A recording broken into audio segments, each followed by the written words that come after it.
doing today? It's Cash Cow back with another video. Feeling a little under weather, y'all, so bear with me. Might be sniffling sometime. Oh man, these changes of the seasons just do it to you, man. But I'm bearing through it, continuing to grind, continuing to work for it. Today we're gonna do unsung. Gonna do, what is it, about 6 Blade comic keys that are they're underappreciated. They're undervalued right now, and I mean they're gonna get their due. It's only a matter of time.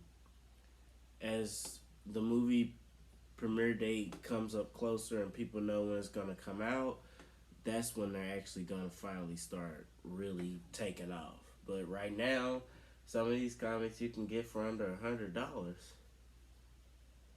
So, strike while the iron's hot is my saying. So, y'all want to see what those 6 comics are? Stay tuned, y'all.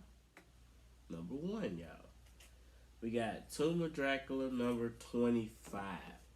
That's the first appearance of Hannibal King.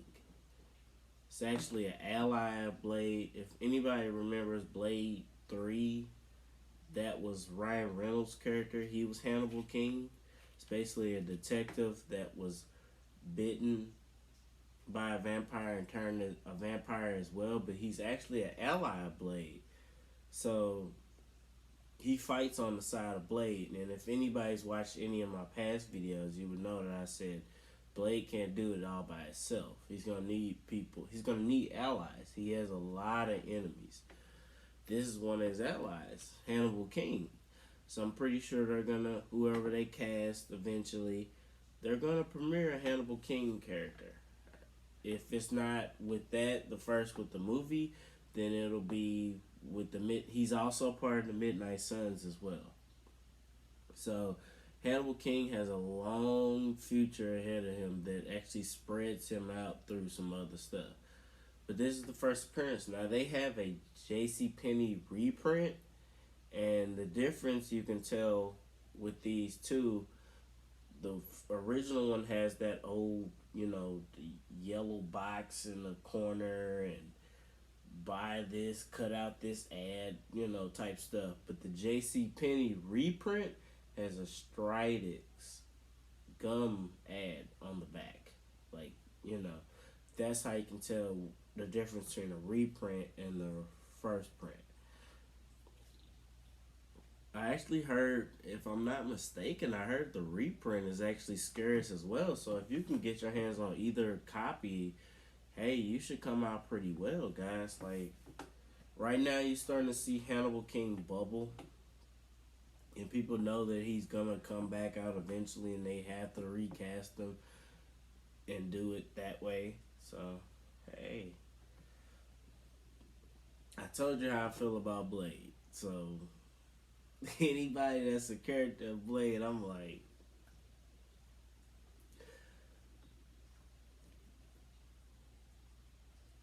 that's Tomb of Dracula. Tomb of Dracula got a few good characters in his series run.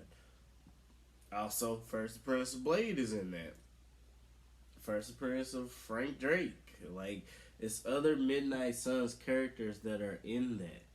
So, you guys might want to snatch those out, because if they actually have a Midnight Suns TV show and you have all the first appearance of the characters that's all in the Midnight Suns, it's going to take off like that.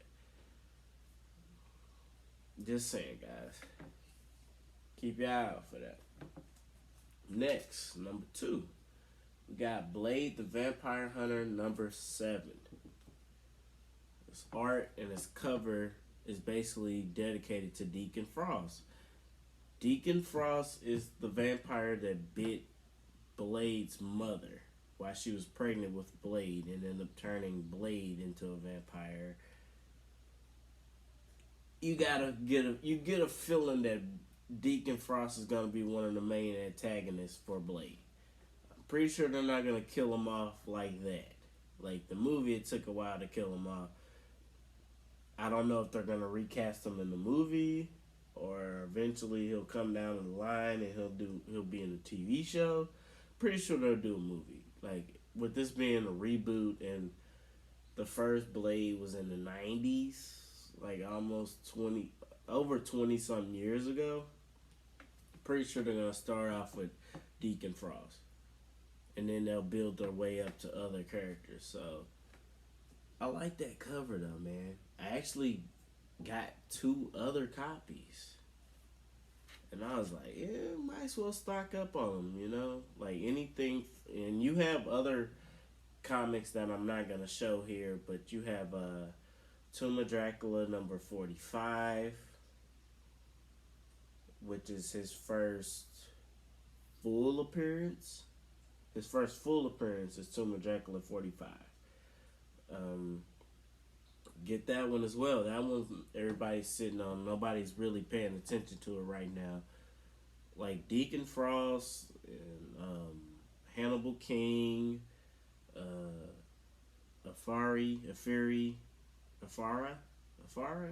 I'm just gonna say Afara. His mentor, like, hell, even Whistler. Take your chance on Whistler, but nobody's really worried about this right now. This is actually staying pretty solid at like a $30 range. You can get this for under $30. At least I got my copies, you know. But he killed Blade's mother, and you know, hey, that's the guy who started it all. Blade wouldn't be Blade if it wasn't for Deacon Frost. Number 3. You got Blade the Vampire Hunter number 1. His first solo series dedicated to him. Now this one actually has, excuse me, y'all, has risen up in value lately, and I only got a feeling that it's going to continue to grow. Like, it's his first solo series. It's already hard enough to get your hands on Tomb of Dracula number 10, which is his first appearance. Tomb of Dracula number 12, a little bit easier. You can get your hands on that. That's his second appearance. But people are starting to go after this. If they're not getting Tomb of Dracula number 10, then they're going after Blade Vampire Hunter number 1. Comic book market determines the comics that are valuable, guys. So you got to follow that trail and figure that out for yourself and realize, hey, this one's a little bit more valuable than this one. Now, don't ever mistake that what I'm saying is law. Like, a high grade comic in any of these trumps all of what I'm saying. So if you have a high grade copy of Tomb of Dracula number 12, 13, people are going to buy that. You can sell that. But this is his first solo series, guys. Like, I like the cover because it's kind of got like a holographic part to it. Actually, you can still get these for under $100, guys. I'm pretty sure it's not gonna stay that way, but you got time. Like, Blade's not set to appear until maybe 2023, 2024, so you have time to still buy them. I understand, like, getting Tomb of Dracula number 10 is, like, man, I'm glad I seized it when I did, because I'm like, the prices I'm seeing now on eBay, I'm just like, whoa.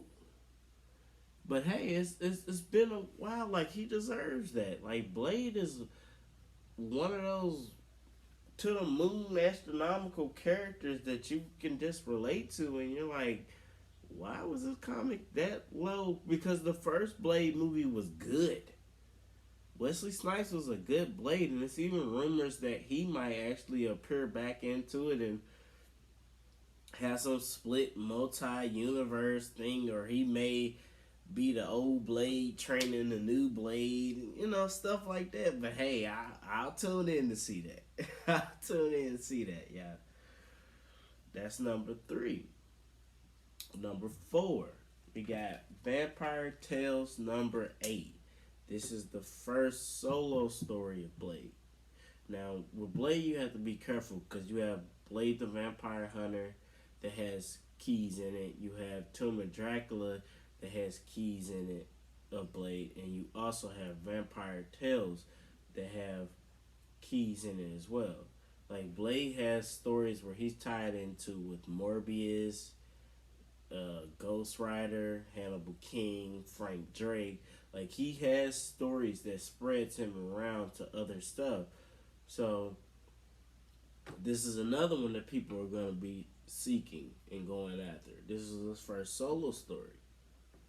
And you know, like Origins, first solo story, first series, first appearance, people go after the first. There's something about the first. Not to mention, it's a cool cover.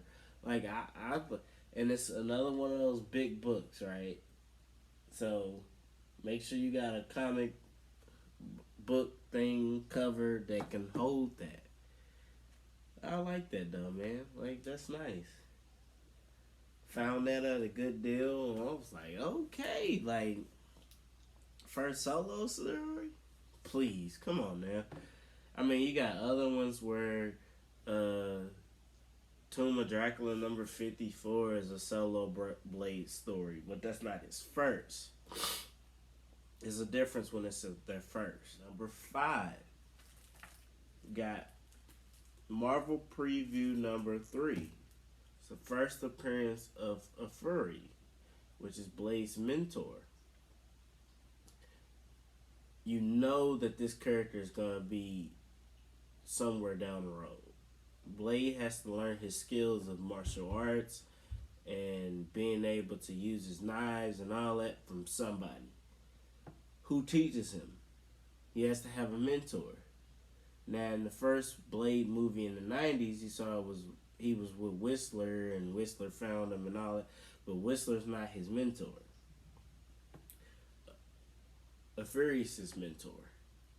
This book is actually starting to heat up as well. It's below the radar. People aren't paying attention to it right now because, like I said, it's out of sight, out of mind. You got a few years until you see Blade. So right now is the time that you want to be stocking up on these keys. That way when the price doubles or quadruples, you have multiple keys to where you can do whatever you want with them. And you know how I am with being a fan of Blade. I have a nice amount. I even got some today that should eventually be here. I don't know if it'll be in time for the end of this month for my next You Got Mail, but it's coming. So I still got to get a Tomb of Dracula number 12. I still have to get that. That's the second appearance. I got to get that, man.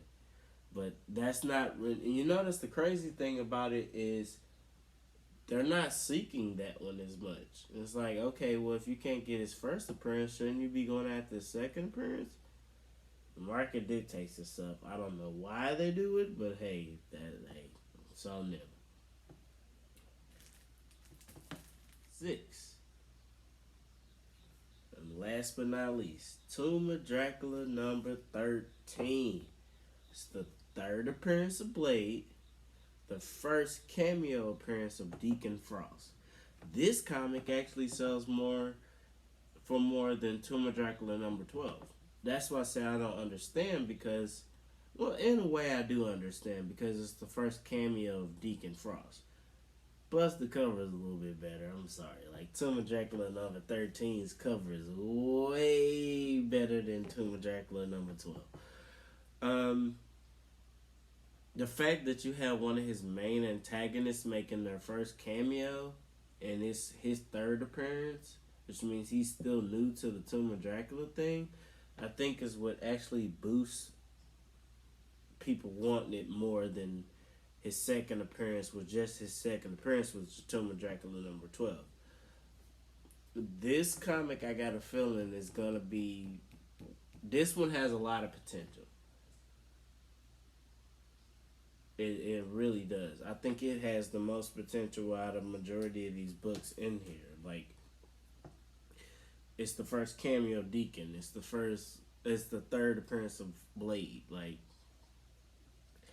this is starting to sell for a few $100s. Now, don't get me wrong. You can find a copy or two for under that. But for the most part, you're gonna spend,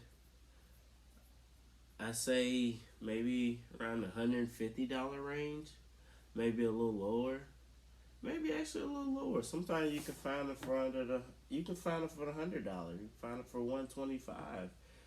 But I know I gotta get my hands on a few more of these. I don't care what none of y'all say. I am gonna stock up on Blade keys until it happens, and I'm gonna just sit back and watch. Blade is one of my favorite superheroes, if not my favorite. And you know it's coming. It's been confirmed, and the actor they have playing it is very solid. Like, he's a good actor. I'm just saying, you got time. You got time. It's like an hourglass. You got time, but it's still, the sand is still running through. So you only have a limited time. Take advantage of it while nobody's talking about it, because people are still distracted from, oh, the Hawkeye trailer. Hawkeye's out next month. Oh, Armor Wars. Like, it's stuff pulling people in different directions, and they're like, okay, Blade is 2 years away. That gives you time, the investor, to stock up on them and take advantage of it while nobody else is taking advantage of it. These are my 6 keys that nobody's really paying attention to with Blade. Like, you see one or two get love, but it depends on their grade. But the average one, they sell for a decent amount. But you know, once Blade is here, these comics will be hard to obtain. This is Cash Cow with another video. Unsung. Dole Blade. That's what I'm calling it. We call it Dole Blade. Because nobody's giving these comics love. Like, what are you talking about? This is his 3rd appearance, y'all. Look at that. Cameo with Deacon Frost. You don't know who they got to play the villains. You don't know who else Blade's gonna fight. Man, come on, y'all. Cash Cow out.